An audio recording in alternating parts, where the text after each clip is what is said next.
Get over here! Love is patient. Love is kind. It does not envy. It does not boast. It is not proud. It does not dishonor others. It is not self-seeking. It is not easily angered. It keeps no record of wrongs. Love does not delight in evil, but rejoices with the truth. It always protects, always trusts, always hopes, always perseveres. Okay, in my defense, that is really, really hard to see. Especially for someone who is colorblind. So thank you, game, for making me miss such an easy thing. How's it going, everybody? Welcome to another episode of Let's Play Blasphemous. This is episode 20. I am the Green Scorpion. And thank you guys in the comments for letting me know what it is that I had to do, because it turns out I completely missed the challenges that are under the Confessor statues after you destroy them. Because, how am I supposed to see this? How is a colorblind man supposed to look at that and be like, oh, that seems important, like, from a glance? Come on, man. Well, at least we know what we have to do this episode. We're going to be spending this episode tying up some loose ends, getting all the Trials of the Confessor statues, and we're probably going to go see Crisanta, I think was her name, if I recall correctly, up at the Brotherhood of the Silent Sorrow at the end of it, and maybe another challenge, but we'll get to that when we get to that. But, before we begin, I have, someone here with me. Hello, everyone! So, to those of you who have been, probably following me and, like, are well aware, Amber and I got married recently, and the verse of today's episode is from 1 Corinthians. Love is patient, love is kind, and that was actually a verse that was read to us while we were at while we were getting married, right? Mm-hmm. And, like, one way or another, like, whether you are a Christian or not, that is a rhetoric that I think, like, most of everyone can agree with. But, I kind of have Amber here today, kind of just to join me and to just, like, you know, have us just tell our little story about, like, you know, kind of our thing, how we met, like, what our lives have been over the past 5 years, and how the wedding went, which, honestly, I think went really well. It was absolutely fantastic. Like, it could not have gone even better, like, without a hitch.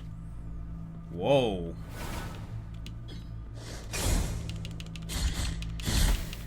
So, yeah, go ahead and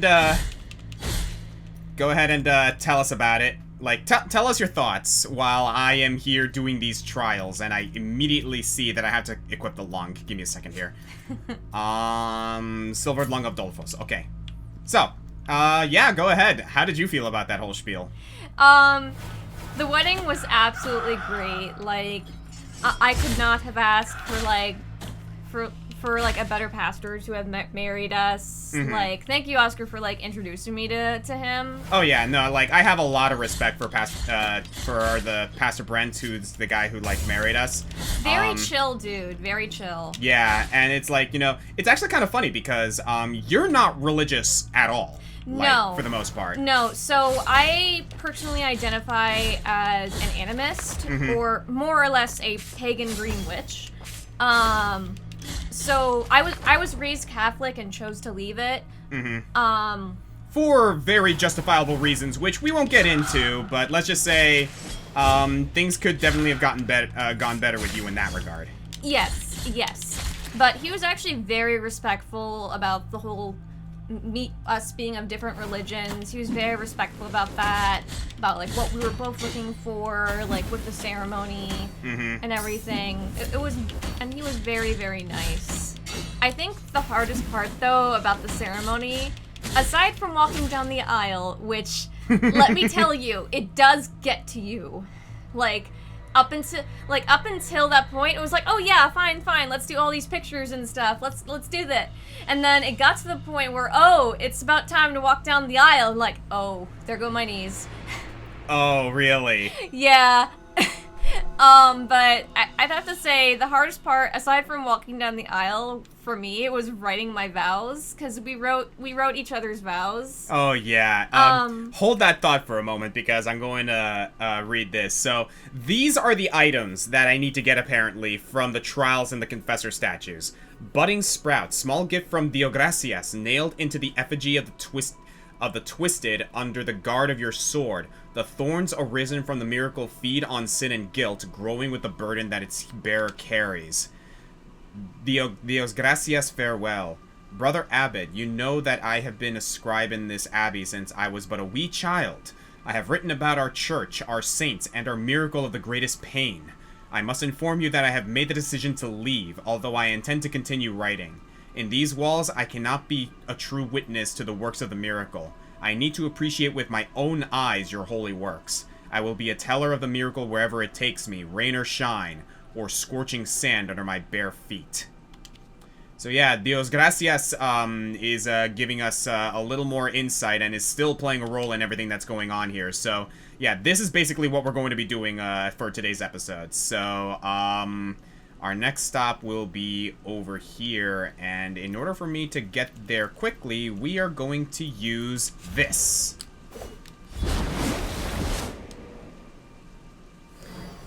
So, yeah. Go ahead and tell us about the vows. So, yeah, we decided to each write our own vows to each other. And I did not end up writing mine until like a week before the wedding. Same here. And I actually started writing mine while I was at work. And it was hard. It's a lot harder than you think to write your own vows. Because you're like, oh yes, obviously, like, I love this person, but how do you say it? How do you say it in like such a meaningful and like beautiful way? And like, for me, I wanted to incorporate like bits of like my animism in there, obviously. Yeah. Like bits of nature and everything. And so some of you might find this funny if you are into D&D. But I actually ended up getting a lot of really good inspiration, and it honestly just fit with my idea of what I wanted. I got a lot of really good inspiration from the Paladin Oath of Devotion and Oath of Ancients. And I incorporated that into my vows. So, take do with that with what you will. She actually, like, used the Paladin vows as inspiration for her, wedding vows, which I thought was honestly really sweet, especially because we're both into D&D. So, like, I was hearing this and I was like, this sounds familiar. But, yeah, I didn't, it wasn't, like, word for word, but it was, I did take in a lot of inspiration from it. Maybe we'll post the vow video a separate time. Yeah, like, someone actually recorded our entire, like, wedding ceremony, and it was actually really nice of them. They sent us the link and everything. It's private right now, so no one, like, outside of our, like, private circle can see it, but, we might release it. We might release it. Yeah. Like, it'll honestly kind of depend. How about you? How easy was it for you to write your vows? It wasn't so much, like, difficult as in, like, I was having trouble figuring out what I wanted to write, but more so, like, just the feeling of, like, while I was writing it, I was like, oh, geez, I'm really going to be writing about this. Oh, goodness gracious, these guys. Okay, hang on a sec. But no, it was a really, like, profound feeling, like, I'm just gonna go aggressive here. So, like, I kind of, like, took my usual writing style and just decided, you know what, just let the words flow onto the Word document, I guess, as it were, instead of, like, heart of a single tone. Ooh. That's new. And the grown sprout. Okay, so we got a couple things here. Heart of a single tone. It's it's a mea culpa heart. We can't use it now that we have the apodictic heart of mea culpa equipped, but what does this do? Sword core, which resounds in an inscrutable ringing. It can be inserted into mea culpa. Makes the edge vibrate, causing its attacks to destroy certain immaterial projectiles, but reducing the elemental resistances of the wearer. Watch them. Watch as they climb up the burning ash. Watch how they crawl like hungry beasts. The ash swallows them one by one, insatiable. Such is the faith that the miracle stirs in them. It makes them climb towards the turned throne by promising them a communion that will indeed happen, but not in the way they expect. Soon, when all of them have been swallowed up, they will be reborn, filled with a faith that neither you nor I will ever get to comprehend. And then from there, we got the quest item, the grown sprout. Oh, it's the budding sprout, but it's growing. It's the same thing that we got. It's the item that Dios Gracias left behind. Okay, so that's gonna be a thing. So, continuing with what I was saying, generally, like, writing my vows wasn't all too difficult, but if there was one thing I knew for a fact that I wanted to implement, was, Amber's favorite song, in a way. And for those of you who don't know, I'm pretty sure it's most of you, actually, Amber's favorite song is actually, I'm Still Here from Treasure Planet, if I recall correctly. Yes, that's correct. Which is, like, Treasure Planet is one of her favorite movies, and I'm Still Here is, like, easily one of her favorite songs. So I wanted to incorporate that in some way. So what I ended up doing was, like, kind of like doing a small little rewrite of it so it made sense within the vows, but, like, I ended the vows with that verse, and I also splashed in a little of Snake Eater, because Snake Eater is also, like, one of our favorite songs. You know, like, I live my life not for honor, but for you. Oh, I didn't even realize you did that. You didn't? No, I recognized the I'm Still Here, but I didn't recognize the Snake Eater. Yeah, I promised to live my life not for honor, but for you. Oh, I'm gonna have to rewatch that vow video now. Well, so that's a thing. But yeah, I incorporated that. Aww. So, like, it was kind of a twofer, because, like, it was a double reference. Snake Eater and, I'm Still Here, so it's like a double musical reference. Oh, that was... Because, I know for a fact that both of those songs mean a lot to the both of us. Oh, that reminds me, there was one thing I definitely also wanted to incorporate to the beginning of mine, and it kind of harkens back to how we... Not how we first met, but when we just first decided we were interested in one another, yeah. I think. Many of you have probably heard this story before about how, back when we used to work at Crayola together, it was a very slow day, and he and I were on the floor, just kind of like chilling with another coworker. And we had got to talking about anime, all the cartoons we used to like, to the point where we decided to suddenly start reciting the intro to Samurai Jack. Yeah, and like, the conversation just went to Samurai Jack, and we were both like, oh yeah, I love that show. And it eventually, like, ended up in the both of us just reciting it, like, right then and there. And if you know the intro to Samurai Jack, it begins with Long ago in a distant land. And I knew I wouldn't, well, I didn't do the whole thing, but I wanted to at least begin with Long ago did I first love you. Ah, that's great. And I knew I wanted to incorporate that into that to harken back to that time.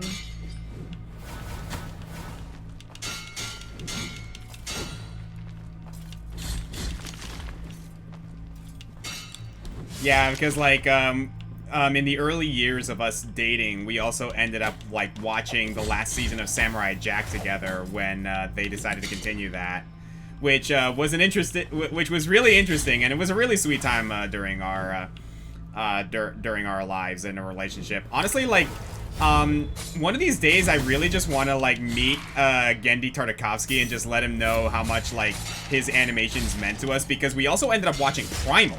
Yes, together. Yeah. And, like, we loved watching Primal. Yeah, I can't wait for the next season to come out. Amen, right? Seriously.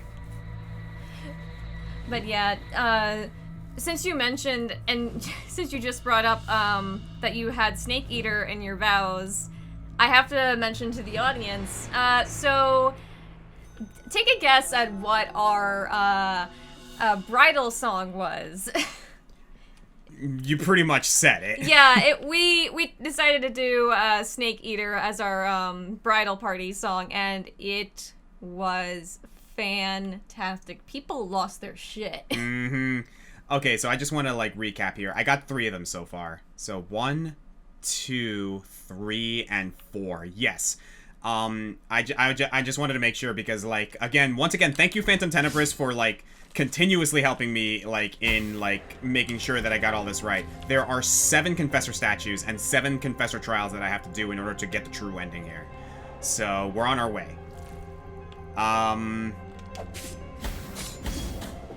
But yeah, we actually did quite a bit of, video game related stuff, for our wedding.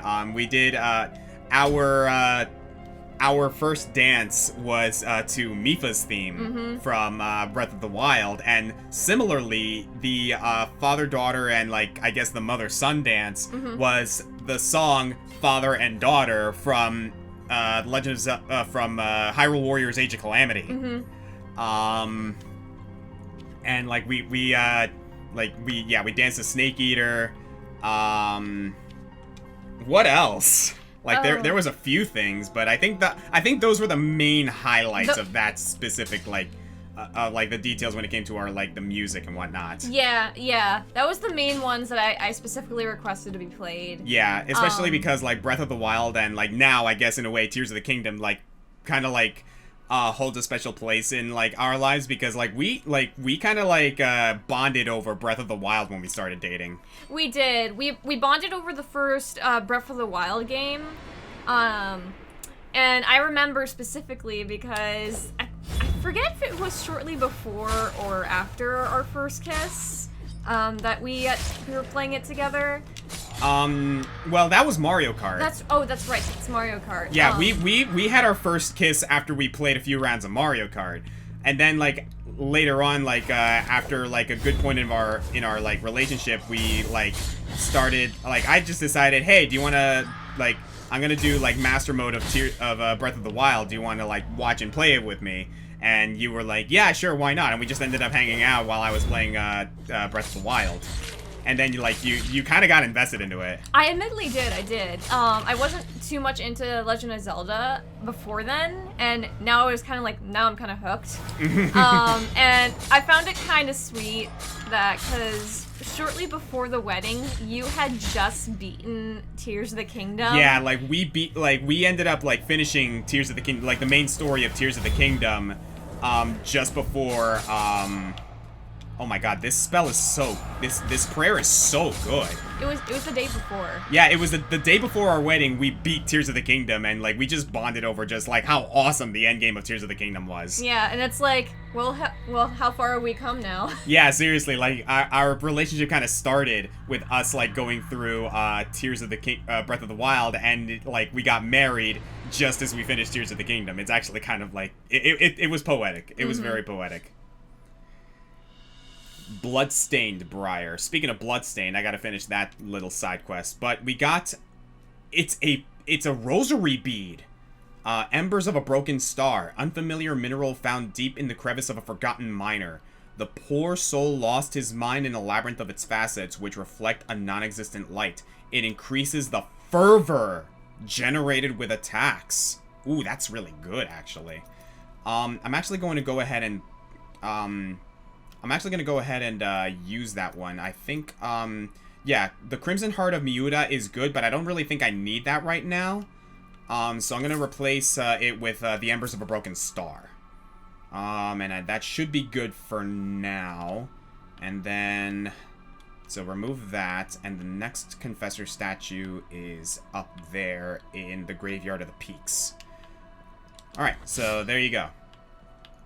And, I'm sure, like, some of you guys are also wondering, hey, what'd you guys do for our honeymoon? We basically just had, like, a little getaway, like, vacation close at home, near our house. We, like, rented out an Airbnb and basically just spent a week in nature. Yeah, it was really relaxing. The Airbnb we were at, it was, like, right next to, like, this little man-made lake. We went up, there was, like, a boat and everything. It was great. Yeah, like, we did a few things there. Like, we hiked up a mountain. We, like, went antique shopping. Like, we just basically just, like, checked out some of the local antique stores. We went out on the rowboat. We camped. Yeah. We went to a winery, not a winery, a vineyard, which was actually really cool to me. Mm-hmm. So that was a fun time. Now, we did a lot. We basically just spent a week just, like, away from everything. Okay, I'm going to try and not die, because those spikes are instant death, more than likely. So yeah, like, for those of you, like, wondering, ooh, geez, that was close. Yeah, for those of you wondering, like, our wedding and our honeymoon, like, was a beautiful, beautiful time. And one of the things I actually really want to emphasize, which, again, like, Amber kind of brought it up earlier, and I like that this was the case, is that despite Amber not being a very religious person, like, you know, her beliefs, like, do differ from mine in the grand scheme of things, like, we all still very much compromised on how we wanted to go about things. And, you know, for having a wedding that was done by a pastor, again, Pastor Brent was great. Like, he accommodated to the fact that, like, you know, while we aren't like completely like in sync when it comes to like religious views, he respected that like wholeheartedly, and like I was really, really happy to know that he had our backs like one way or the other. Like, well, my favorite thing to talk about when it came to that was the fact that he is a pastor, but he's tired of the church. And, like, he actually understood why Amber felt the way she felt. He understood why I felt the way I felt. And he had no qualms, like, with either of us in regards to why we wanted to get married by a pastor. Like, because, like, it meant a lot to me. But, like, also, if I recall correctly, you're the type of person who is, like, you know, you see that, you acknowledge it, you're not going to deny one way or another. It's just not what you're into. Correct. Mm-hmm. I had a bad experience as a child with it, and I won't go into full detail with it, but it just wasn't for me, and I chose to leave. Yeah, which, again, like, if you ask me, like, it is very indicative of, like, why people aren't really into the religious scene. And as a Christian myself who fully believes in God and heaven and all that jazz, I totally get why, because it's like, ugh, geez, I've expressed it multiple times on this playthrough. Conservative Christians give us a bad name. I'm just gonna say that right now. But that's neither here nor there at the end of the day. But again, like, it's one of those things that, like, I appreciated about the wedding that we had, in that, like, you know, Pastor Brent certainly put, like, you know, the Christian rhetoric in towards it, but not in the way of, like, you know, oh, you should believe in this, you should believe in that, but he was like, hey, you know what, like, that verse from Corinthians that I put at the beginning of the episode is what he read to us and to everyone watching, and is like, you know, like, no matter, like, what your belief system is, I think the whole love is patient, love is kind, and love does not boast is something that most people can agree upon. Which is also kind of ironic, because it's like, you know, oh, hey, you would think that most religious people would agree to this. Like, a lot of what that verse, like, promotes, to me personally, is tolerance. And honestly, I think a lot of people really, really need to learn tolerance nowadays, if you ask me. But other than that, yeah, we had a great time. The wedding was fantastic. Everyone had a wonderful time. People put aside their differences. Thank you, familia. So, overall, just a wonderful wedding. An absolutely wonderful wedding. And I just want to say, like, to those of you guys who, like, wished us congratulations, who, like, told us, like, hey, you were happy for us and, like, you wish us the best, thank you so much, because that really does mean a lot. It does. Thank you so much. Okay, so these I see what these challenges are, and honestly, not that hard. Not that hard. So we should be able to do this no problem. Honestly, after like fighting that last boss, again, I think it's Crisanta. I gotta remember her name, like, 'cause she was awesome. Like, after dealing with her, this is child's play. Any more? Yep. Also, this prayer is so good. Yeah, it really helps with those hard to reach enemies. And, like, nullifying projectiles. Thank you guys who told me to not ask for that lady's help after, like, after the second time, because I'm really, really glad she she stayed until the end. Scaly coin. Okay, what do we got here?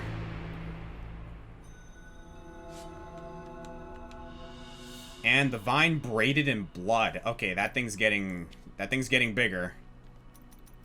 Any more on the lore? No. So, it's a rosary bead. Disturbing golden disc covered in the dry molt of a reptile.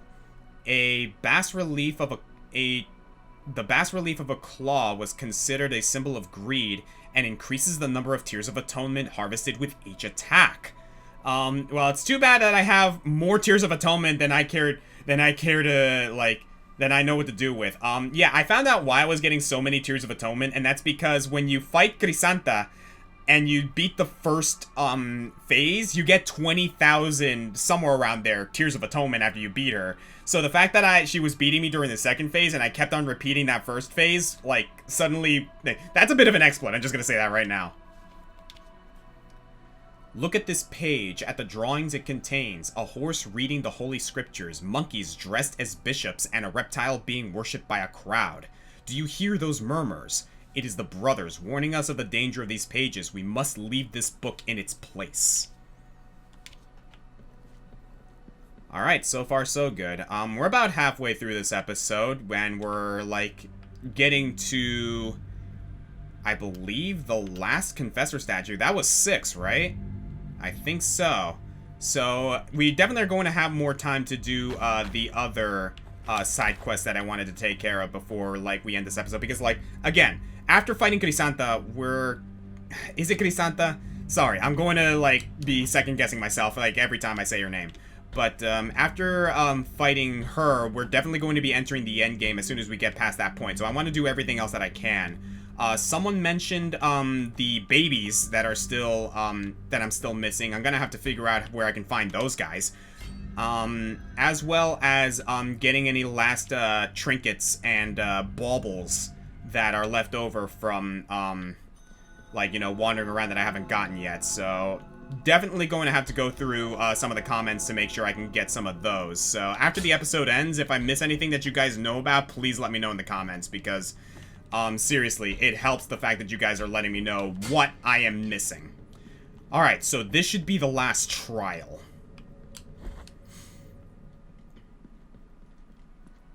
Like, seriously, babe, you tell me, how am I supposed to see that at a glance, being colorblind like I am? Honestly, that's hard to notice even for me, because, just, like, how transparent it is. Yeah, I didn't, like, completely went over me. So, thank you, game. Yeah, maybe up the, resolution? up the resolution, up the contrast. Contrast, up the, opaqueness is the word.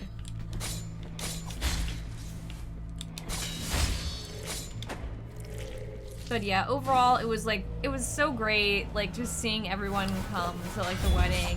Even people, like, we've only ever met, like, online came, and it was super nice. We got to meet Wombu in person for the first time. Oh, yeah, like, we got to meet Wombu. Josh and Ari, Josh Scorcher and Ari, were actually, planning on coming, but, Babies had other plans. Which, obviously, like, we understood, so, like, we definitely don't hold it against them.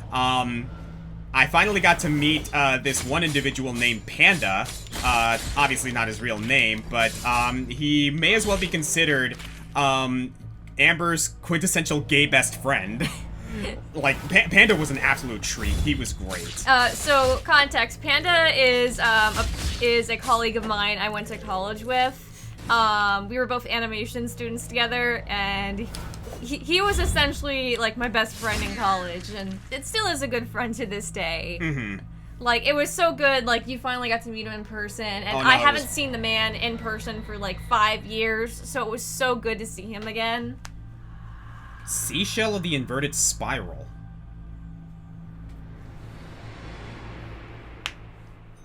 Alright, that's the last one. And we got Custodia of Sin. So, first, the Seashell of Inverted Spiral. Seashell with impossible curves found on the sand. Its shape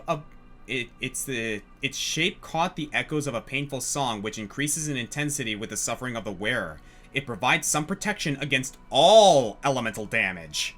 Okay, depending on what the final boss is, I might actually look into that. That seashell was of great value to her. She recounted that the shell had its spiral inverted, and that this was why, when she held it close to her ear, she could hear the sound of the waves moving away. Her parents, faced with what seemed like a confession of insanity, and out of fear that there was something of witchcraft in that cursed object, took it away and threw it off the cliff. She, in spite of all her efforts, never managed to find that seashell. Alright. Yeah, the whole elemental protection thing I actually might look into, like, knowing that. Alright, and with that, that's all of the Confessor statue challenges, and Custodia of Sin. But yeah. Small gift from Dio Gracias, nailed into the effigy of the twisted under the guard of your sword. Yep. And, yep, same thing. So now that we have that, that's going to be something that we're going to need for the end game. And while we are here in the Brotherhood of the Silent Sorrow. I'm going to head up to this Prie-Dieu, and we are going to make it to that cathedral up top, where I think we will be able to meet Crisanta for the last time. Because I believe the other guy is there too. We have the sands, right? Yes, we do. Good.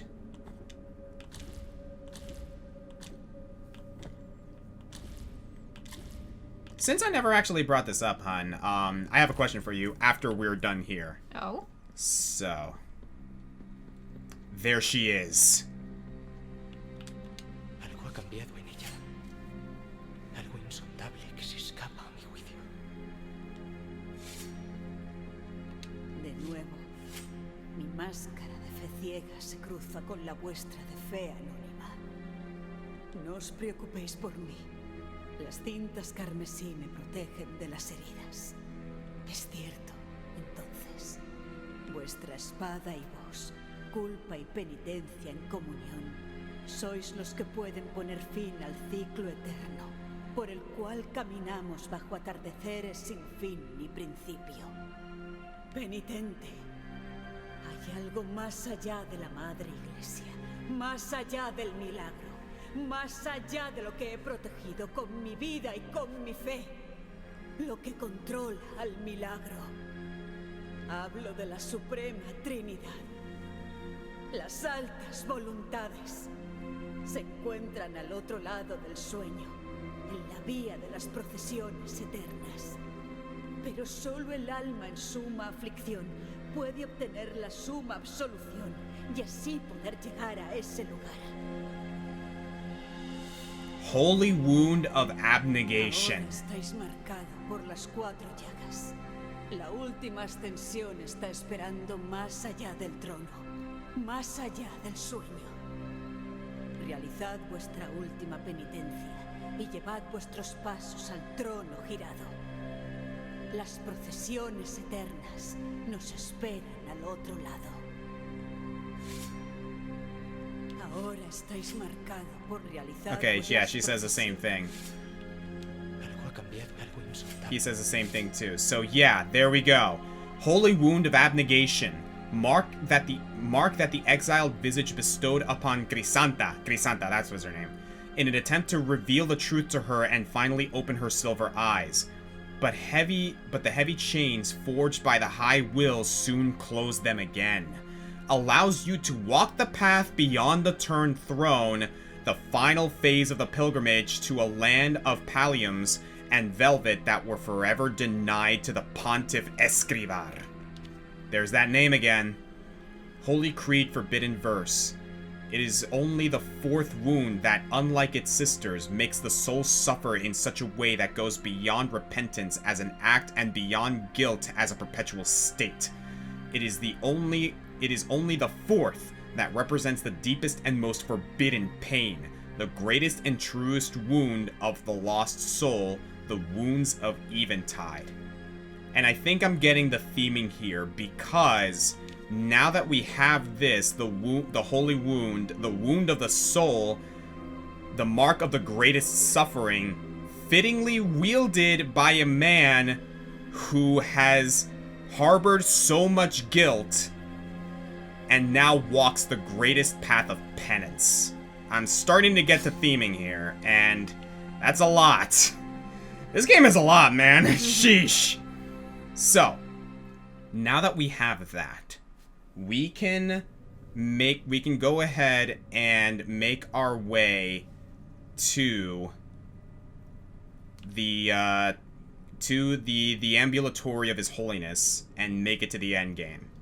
But before we do, there's a few other things that I want to do. First of all, we're going to make our way. I'm gonna get rid of that. So thank you guys in the comments for mentioning the Hall of Dawning is actually a New Game Plus thing. So nothing I can do about it in this file. So that might be something that I'll take care of on my own time. Now, before we do anything else, I'm going to do some side questing and like tie up some loose ends. First, we got to go back to Albero. So I'm gonna make it back to the Prediu so we can teleport there. So one thing real quick, by the way, Khan, because I never actually questioned you about this. Oh? What do you think of the art style of this game? I actually really like the art style. It's very nice. One thing I actually mentioned to a couple of friends is that I'm a sucker for good pixel art, and boy does this game deliver. It also has a really good, like, nod to, like very, like, Gothic, Roman churches, stuff like that. Clearly intentional. Like, the Catholicism in this game is showing. Oh, abso-freaking-lutely. And I kind of like how, like, it is, like, clearly Catholicism, but, in a way that still, like, you know, clearly shows the intent of, yeah, we are not trying to put forth a message here. We are trying to tell a good story. Compungido corazón sea, penitente en la clemencia. And also, I've expressed this multiple times before. I love the Spanish that they implemented in this game. The Spanish dubbing is absolutely fantastic. So, I believe we got everything from the Mea Culpa statue that we can. We got all the upgrades. So I want to go in here. No, not in here. Oh, it's actually down there. So I want to talk to that one guy who processes the silver something, the silver metal thing. I don't exactly remember. Also, I don't remember. Oh yeah, this is the bone room. Bones.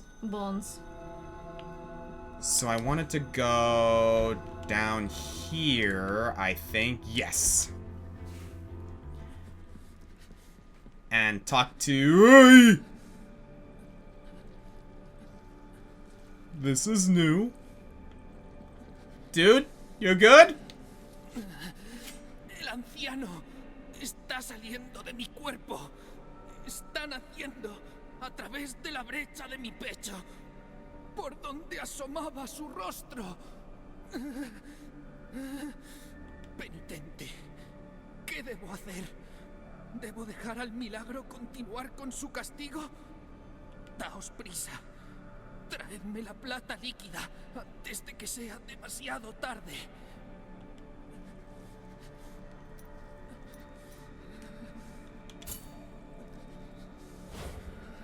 Con esta plata, yo bendigo la mixtura que recuperará vuestra sangre derramada.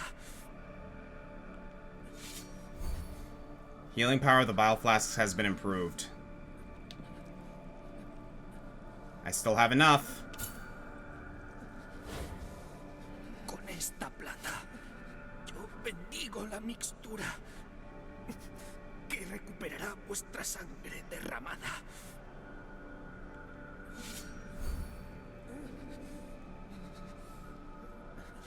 Por lo que más queráis, dejadme solo. No es menester contemplar lo que está a punto de suceder. Okay, he doesn't have anything else to say. I think that's all the Quicksilver I have, and that is all of the improvements I can make with the bile flask. So yeah, that's it. And for a couple people asking, like, yeah, I still have like some of these medicine items. Unfortunately, I failed to save everyone in Albero because I was too late in delivering some of these like healing items. So that's why you see some of the graves out there. But, yeah, so if I leave and then come back, supposedly something's going to happen to him. Ugh.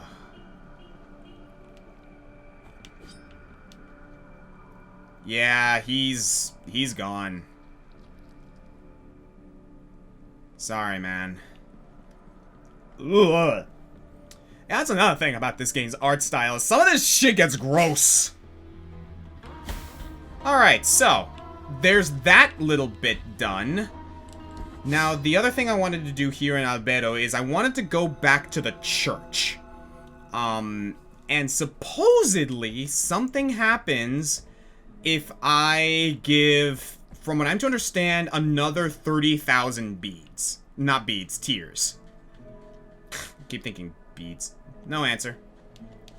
Okay, so if I go in here...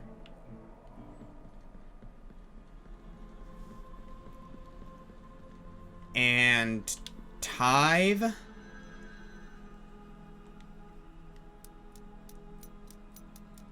this might take a while.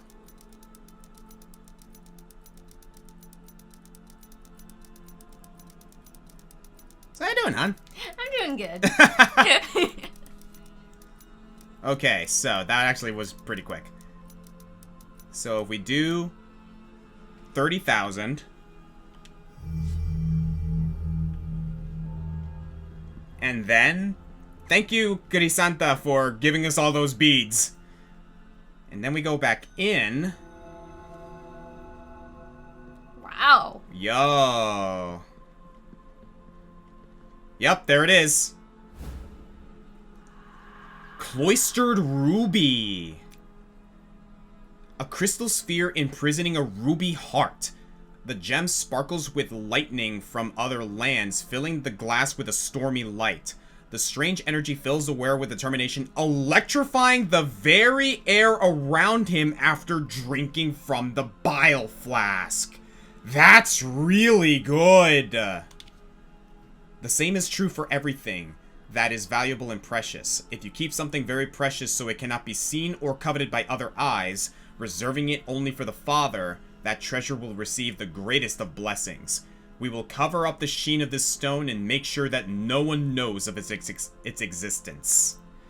I actually might replace one of the things. So we got the knot of hair, which carrying part of its unyielding strength to the wearer. What else do we got? Strengthens the wearer's fervor, strengthens the wearer's vitality, movement speed, the weight of true guilt, which we want to keep, protects the wearer from all harm while they drink the bottle. We're definitely keeping that. Okay, so let's go ahead and replace the Embers of the Broken Star, and let's test this out. Cloistered Ruby.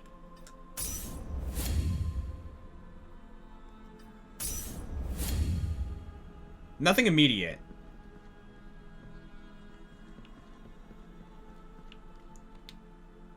And... okay, you can still tithe.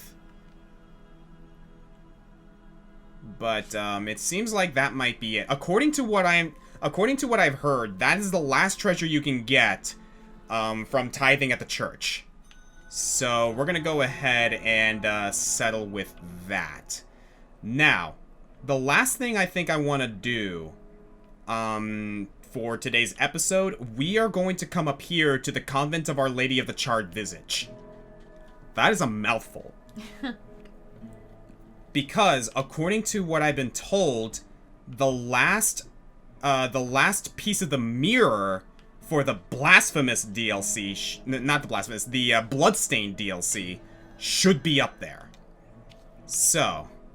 let's go ahead and start here. And basically we're going to,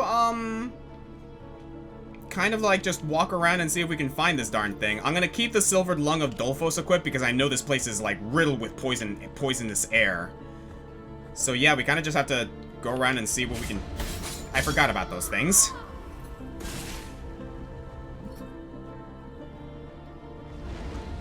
So, hon, while I'm looking for this thing, here's a question for you.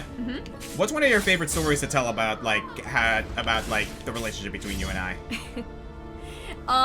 Definitely it's the one how we first met and like how we, like first realized we wanted to be a couple is always like a good one I like to tell. Yeah. Oh, when you first asked me out. Oh. So, Go on. So we had known each other for quite a while, like before then. Like at least 2 years, right? Not 2 years. We Year and a half, too? At least like a year and a half. But you had decided to ask me out at the Christmas party. Yes. And I remember because I went to go get something from my locker, and you had come in after me, and you would ask, "Hey, would you like to go like on a date, and maybe like get to know me and stuff like that?" And I remember specifically. So, I was like, I took a moment to think to myself, and I'm like, do I want a relationship right now? Yeah, sure. So I said, yeah, sure. Yeah, it was the most nonchalant acceptance of a date I've ever heard, and I'm like, okay, I hope she ends up liking me. And I did very much. I actually had a crush on you beforehand. See, that I didn't know until after the fact. That and one other person. Who was it? I forget. I think it was Johnny, actually. Oh, yeah, that's right. Like, and yet, like, Johnny, like, then ended up, like, you know, working as a bit of a wingman, I guess. Yeah, so, Johnny was a really, really cool dude. Very, very funny, very friendly. But, he actually ended up having a crush on me. Unfortunately for him, I'm straight. I love how, like, I've kind of just accepted the fact that I am zesty straight. Like, Gage recently, like, gave me that moniker because, like, one of the funny things about me is that, hello, here we go, got it. Yep, there it is.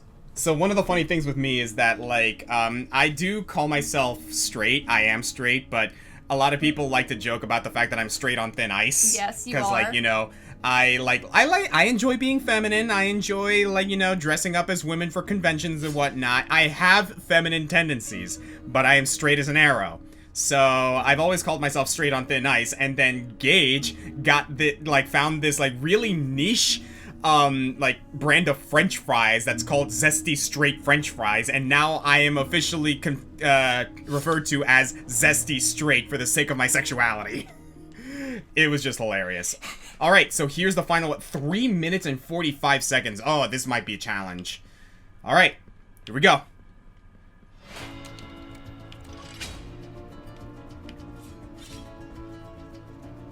I'm trying to think of any other funny stories from our relationship while you're playing. Let's see. While we listen to this awesome music. That I cannot hear. Yeah, sorry. Ay, madre. Yeah, that's gonna happen a lot, so, like, feel free to pull on the stories, because I'm gonna be focusing on, like, completing this challenge. I'm trying to think now. Oh, tell him the story about how my boobs broke. Oh my god, I forgot about that. So it was... I don't think it was the first convention we went to together. Okay, I'll keep that in mind. Go for it. It wasn't the first convention we went to together. It was the first time I think we went to ZenkaiCon together. Yes, it was ZenkaiCon. Yes, it was ZenkaiCon, and you were cross-playing 2B. Yes.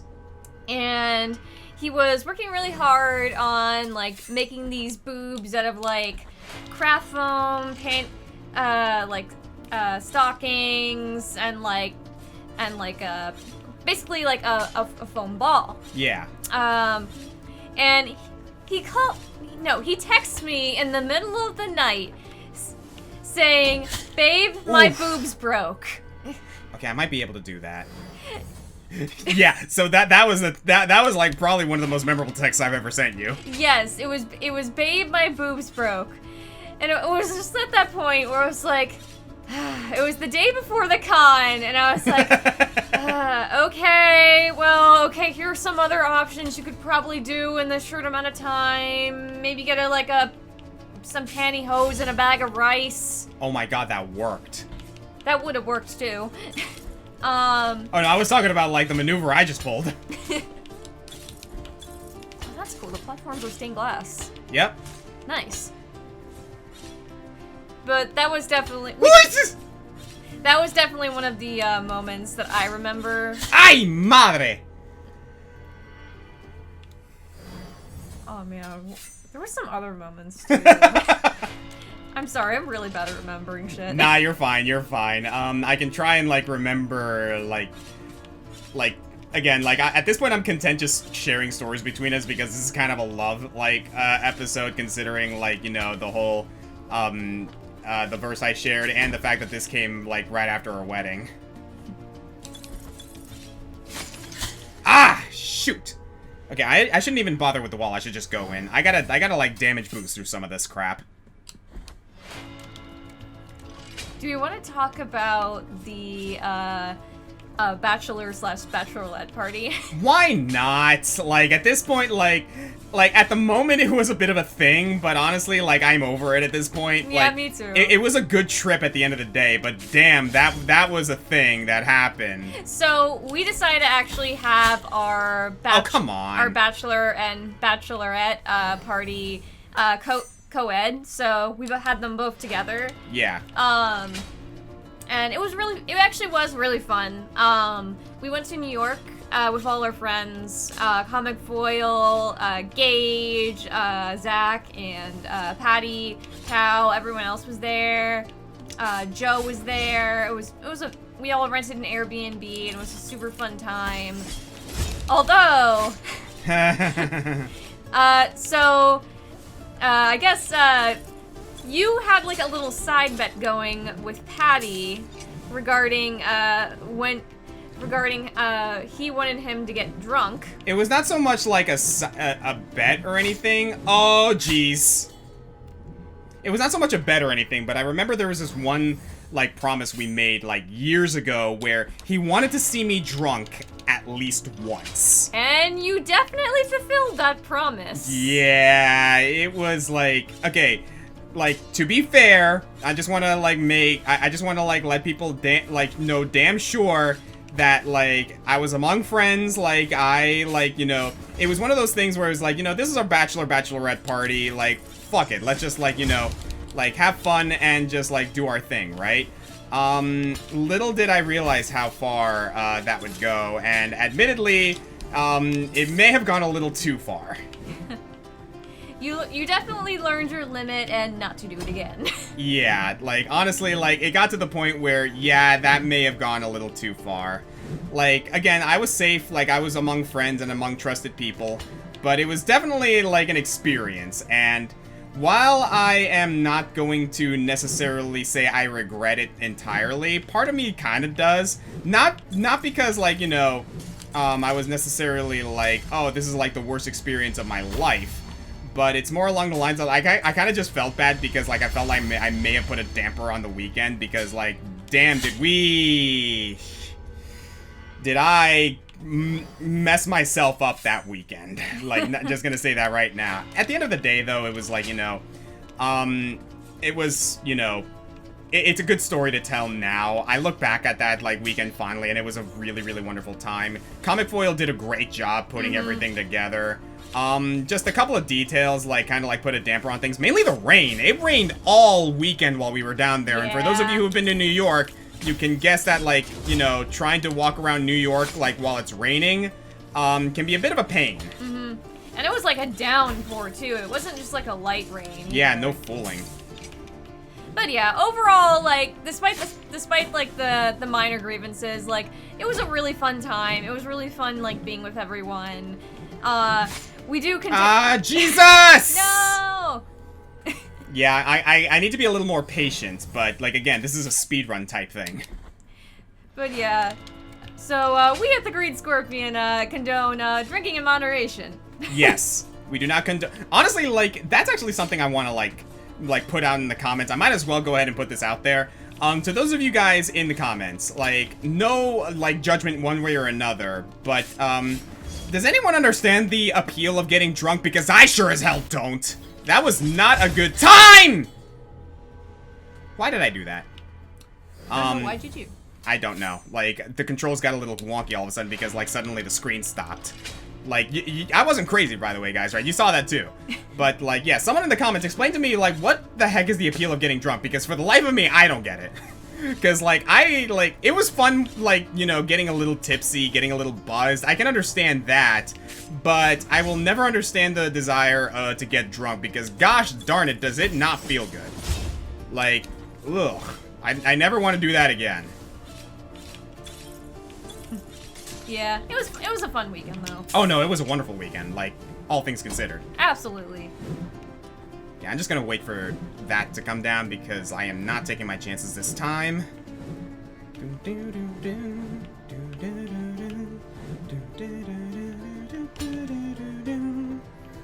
Alright, let's not screw this up this time.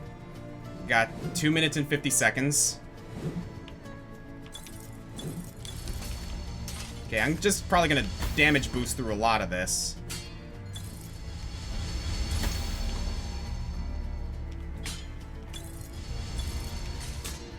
Yeah, baby. Nice. Alright. Okay, don't be afraid to use my flasks if I have to, because I do have the protection. Like that. Oh wait, can the prayer work here? It does! Wow! That breaks this segment wide open. Mm-hmm. Okay, I gotta be careful here. Oof, okay, that was close. Ugh! Take a flask real quick.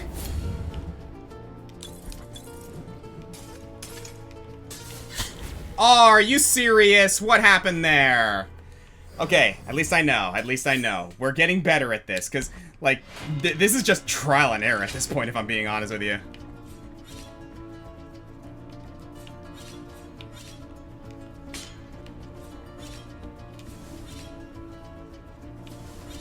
Trying to think of some other stories, because I kind of want to fill the air here while I'm trying to do this gosh darn challenge. I know, I'm thinking. We're not boring, we swear. Well, I certainly hope not. I'm a YouTuber. I kind of have to be entertaining for a living.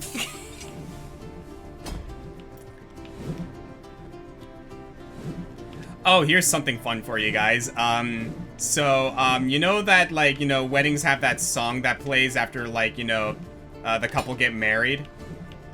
For us, it was, Panic at the Disco. Yeah, we chose Death of the Bachelor. Yep. You know, it's kind of funny, too, because I remember a long time ago when that song first came out. Yeah? I had showed that to you, and you're like, oh, man, I would love to get married to that song. Did I say that? Yes, you did. Oh, wow. Ain't that a peach? Yes, and I remembered.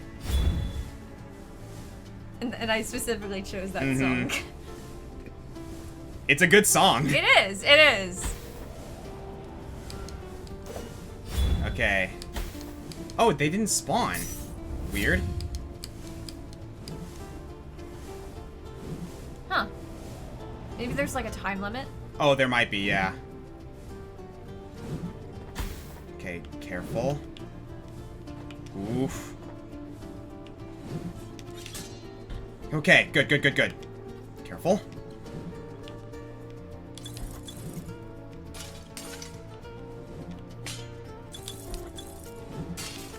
Ah, no!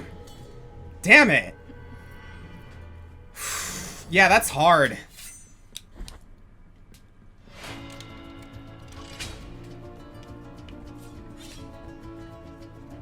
So here's another thing that some people might be wondering about, like, oh, what now? Well, our first priority as husband and wife is getting a dog. Yeah, we're gonna definitely get a dog in the fall. One thing that I actually would also like to put in the comments that I think will be entertaining for people to, like, speculate on. Give us name ideas, guys. Yeah, because we're still trying to figure out what kind of name we want the dog to be. Mm-hmm. And, like, both girl names, boy names, like, any names are fine. Yeah, like, obviously, like, we have, like, you know, our ideas as well, but, like, you know, let us know, guys. What do you think? Like, we are open to ideas here. I will say, we are probably gonna get a smaller dog. Yes, very much so. Right now, we're actually thinking about potentially either, like, a Corgi or a Shiba Inu. Something like that. Mm-hmm. Because we have a small apartment. Yeah. So, like, definitely a small dog type of thing. Mm-hmm.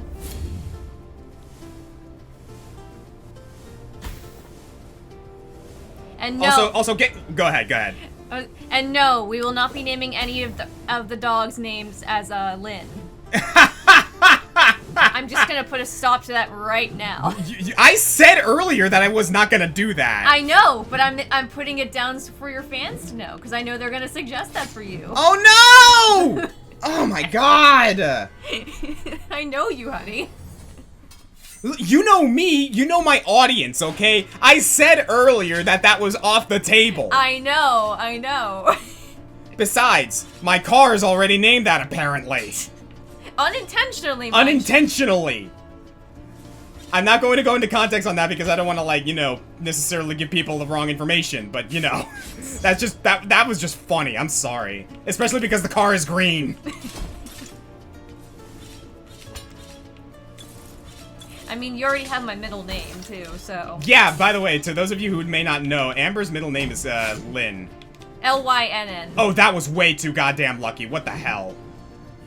You know what? We take those. As we say in the video game community, we take those. You did that on purpose. In the fighting game community, I meant. Oh yeah, I totally did it on purpose. I'm good at this game. You totally haven't died 7 times. Shut up. No. You want to give it a shot? I don't know, seems like a skill issue. You zip it!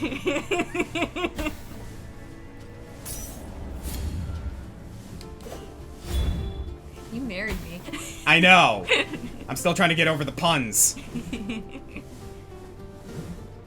You married into the puns. I married into the puns and my best friend's a punster. Okay. Whew, okay. Okay, focus. Okay, I got 2 minutes. Be patient. Are you kidding me? Okay, after that platform, maybe wait like a second or something. Maybe use the bloodshot in order to stall my fall a little bit, because that's what I did the last time.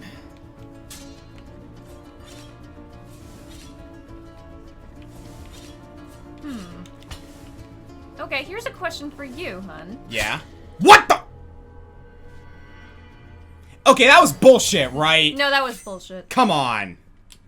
Go ahead.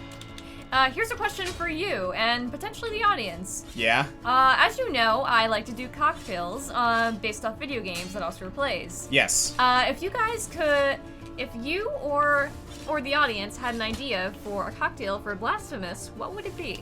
Oh, definitely the bile flask. Okay. Like, easily. Like, so the bile flask is, like, the way he heals himself. Basically, he slaps a red, like, flask on his face and lets the fluids, like, pour over him, and it heals his wounds. Okay. So yeah, definitely the bile flask. Another potential idea is the Tears of Atonement. Mm-hmm. Those are the, like, main currency of this game. Like, I'm trying to think of, like, liquids, you know? What else? Definitely, like, I wouldn't say the Quicksilver. But, yeah, definitely the bile flasks. Definitely, the Tears of Atonement. If you want to go, like, with, like, the theming of, like, you know, like, the theming, like, the Spanish theming, you could do the Mea Culpa, which is, like, the sword he wields. Ooh, Oh, I could do like a mezcal variation. Yeah, like the mea culpa is like, it's like, the hilt is like forged from like the thorns of like the tree that caused the miracle. And mea culpa literally translates to my guilt. Okay. That's cool. Mm-hmm. Yeah, like the hilt is literally like thorns, like a thorn branch. Okay. So you can definitely do something cool there. That would be cool.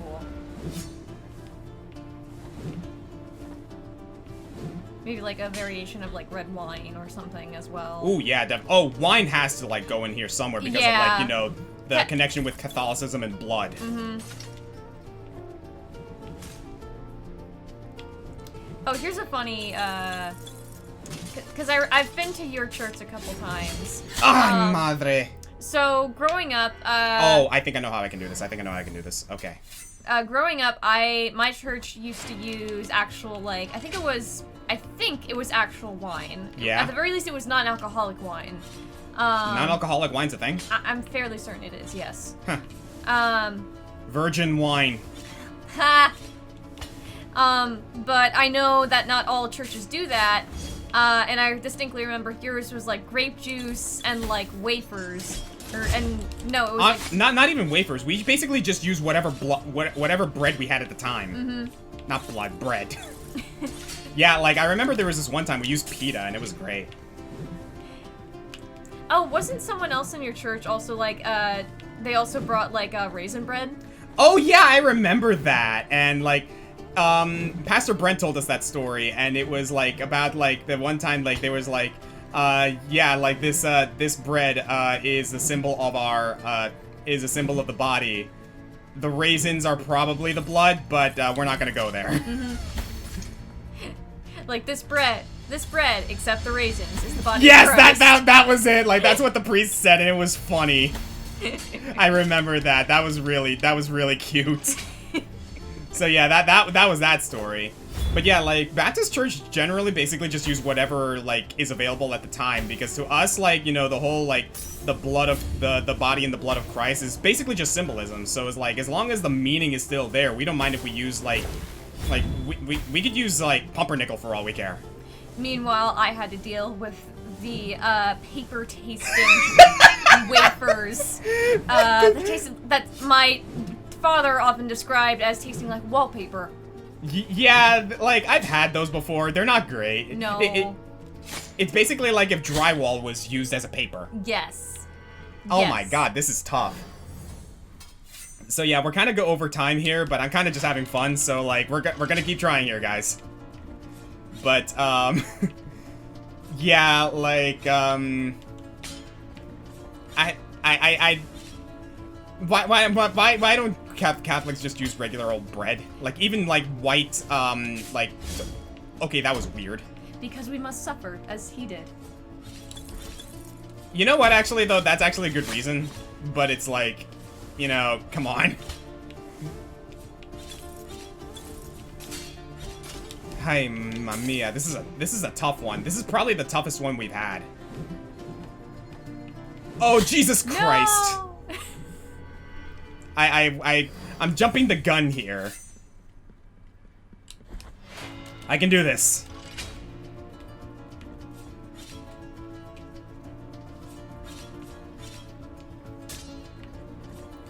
So, another story that I remember about us, and this is a little more dramatic, but at the same time I feel justified in sharing this one because, like, we look back at it and we kind of just laugh, is, so when we started dating, I did take you to a few church services, right? Yeah. Which, like, you know, on the one hand, like, was, like, maybe a little bit pushy of me, but on the other hand, I appreciate you for, like, you know, like, giving it the old college try. Because, like, I did, like, actively go to church for a time. I've since stopped going, mostly because of COVID, but, like, you know, like, that was kind of just a good excuse to, like, not go anymore because I was getting disenchanted with the church. I remember distinctly there was that one moment where, like, because the church has a stigma for, like, you know, unmarried couples, like, living together. First of all, I just want to say, that's, like, kind of bullshit because, I'm just gonna say right now, you don't truly know someone until you've lived under the same roof as them. And I'm sorry, most married couples should do that, but like at least a year before they get married, so that they understand, oh hey, like how are we going to be if we're under the same roof? And if you're okay, then yeah, you're pretty much good. So don't worry. I remember distinctly there was this one lady in the church. You know this. Oh yeah. Who like kind of like scoffed at the fact that we were living together even though we were unmarried. And her words verbatim was like, don't you feel guilty for like, you know, being with your like girlfriend playing house? And I'm like, lady. Yeah, I think I stopped going to your church after that. Yeah, you did. You didn't come back after that. And honestly, I don't blame you for that one, because lady, it's not your business. Like, why do you care? So yeah, that was like, just gonna say right now, that is a very easy, god damn it, puta son of a puta madre. Okay. Just gonna say, that's a very easy way to get people to stop coming to your church. Is accusing them of playing house when they're just trying to make sure that they can live together after marriage. Idiot. And I can say that wholeheartedly on this channel, knowing that she is never going to see this, because gosh, God knows she's not interested in what I do here. And we're not playing house anymore. We never were. Like, I know. What a stupid comment. I'm know. sorry. Don't fall. Okay, we're good.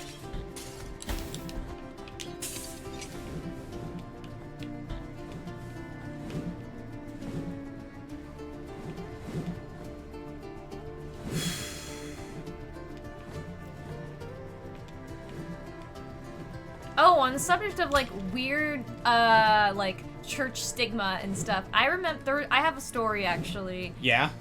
It was before I dated you, but back in the day, when I used to go to youth group, and I was a part of my church's youth group and stuff. We would like have parties and everything for like the kids. Yeah. And I remember occasionally we'd bring games and stuff, but I brought my Just Dance game. Oh yeah. And did the deacon not like it that we were dancing in a church? Really? Yes. And this was also the same deacon that that had issue with me apparently going to community college first and not going to full college. Why? He was really weird. Like I remember, because he asked me, like, oh, what are you gonna do after you graduate? And I was like, oh, well, I'm thinking of probably, like, doing, like, maybe 2 years at community before I actually go to an actual college. And he's like, oh, no, you shouldn't do that. And for the life of me, I still don't know why he said that. It was a very weird thing. Yeah, that is very strange. Like, mainly, like, why is that any of your business? Yeah. Okay, this looks dangerous. Activate that. Thankfully, the knockback is not going to send me down plummeting off the platform, so I should be safe. Like, it seems like this part is just, like, make sure I survive before getting to the bottom. And on time. 1 minute left. Alright, this is gonna be the last barrier. Oh yeah, this is basically just, okay, survive until you get to the end. I think this is the last stretch.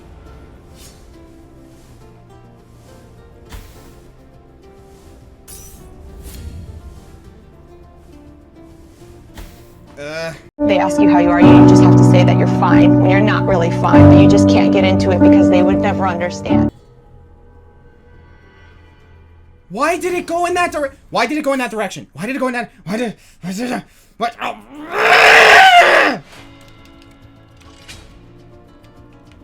There.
just info for those out of curiosity?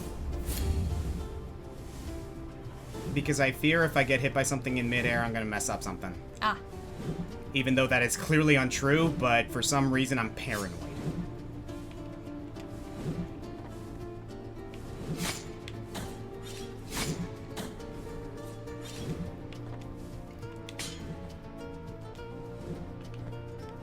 As we say, we take those.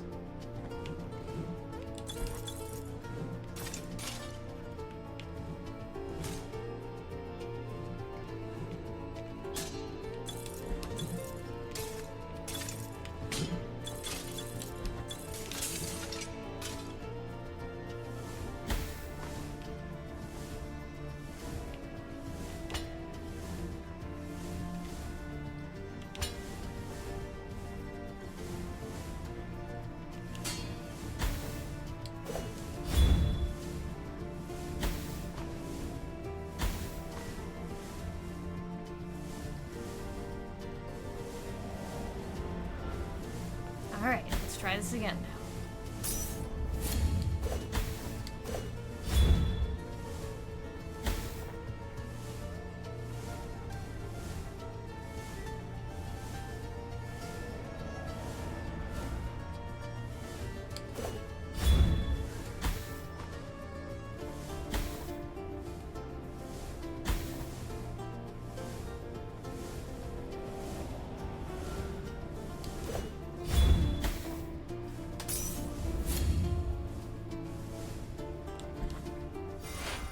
There we go. Clearly the greatest path to victory is shutting the hell up!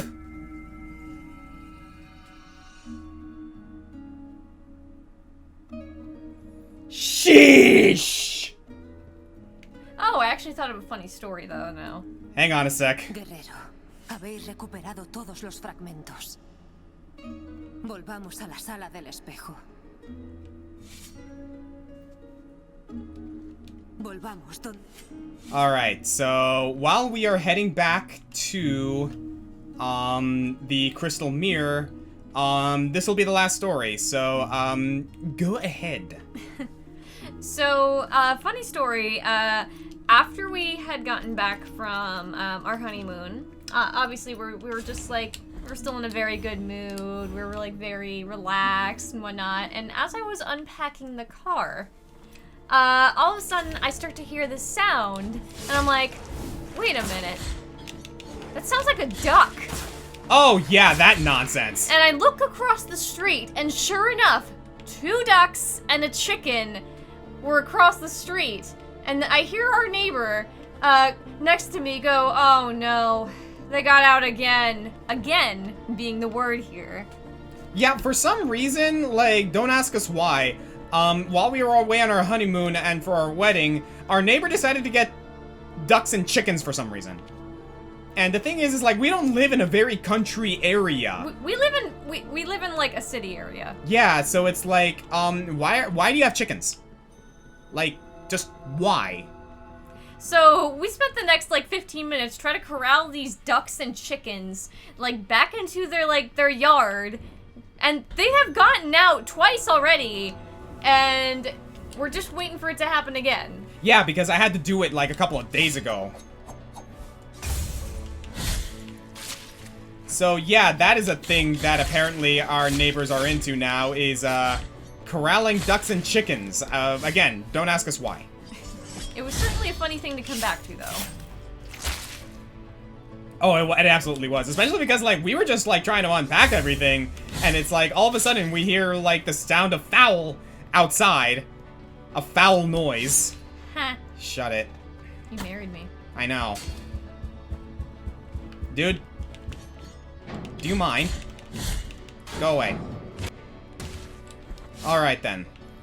Last thing of the episode, guys, because we're already over time as is, but I don't mind this being an extra long episode. So, what do we have?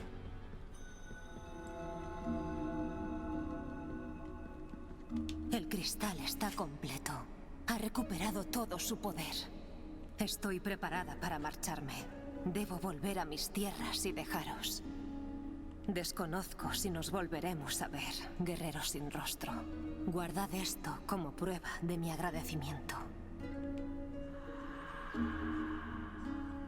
Con esta oración que os concedo, podréis invocar parte de mi poder. Usadla con prudencia, pues es magia descendiente de las mismas tinieblas. Hasta más ver, guerrero.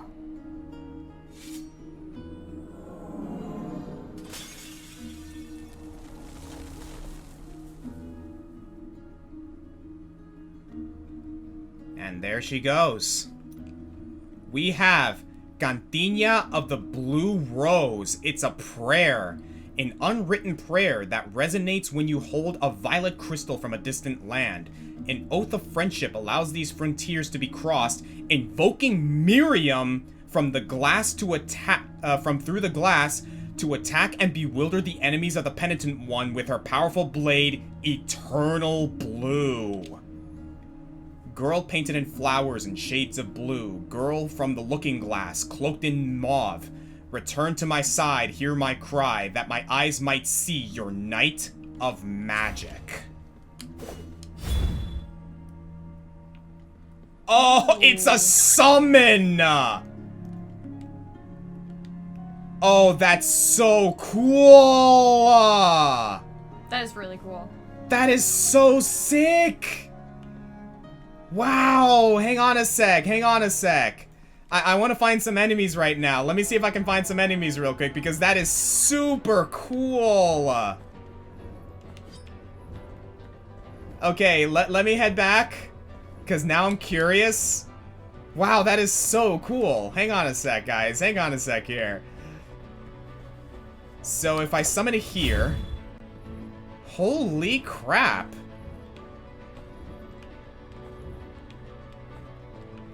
Hey, enemies, where are you? Oh, there's one.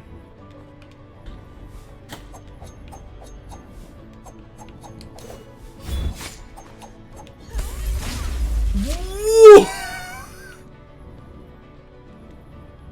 So you summon her. Wow!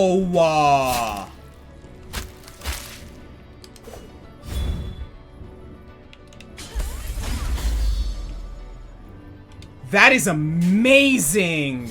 Oh, we are keeping that! That's really interesting that her power is tied to traditional stained glass. Yeah, that's actually a whole theming with her in Bloodstained, is the fact that she goes through, stained glass mirrors. Her, tattoos are, her tattoos are, reminiscent of, stained glass art. So, wow, okay. So, yeah, that was definitely a worthwhile endeavor. And on that note, everybody, we are going to go ahead and call it a day. So, once again, thank you guys for joining us for episode 20 of Let's Play Blasphemous. I'm the Green Scorpion. And I am Ignis. And thank you so much for joining me on this one. This was fun. This was. So, yeah, once again, thank you everyone for your thoughts, your congratulations, your prayers. And, I can guarantee you that this is going to be a union that's going to last forever. Because, gosh darn it, I love this woman. And I love you. I can finally say, that is my wife. And that is my husband. Alright, so, in the next episode, we're going to tie some last bit of loose ends, I think, and do whatever other side quests that I have left, but next episode might be when we start going into the true endgame. So, thank you guys for joining us, and we'll see you in the next episode. Take care.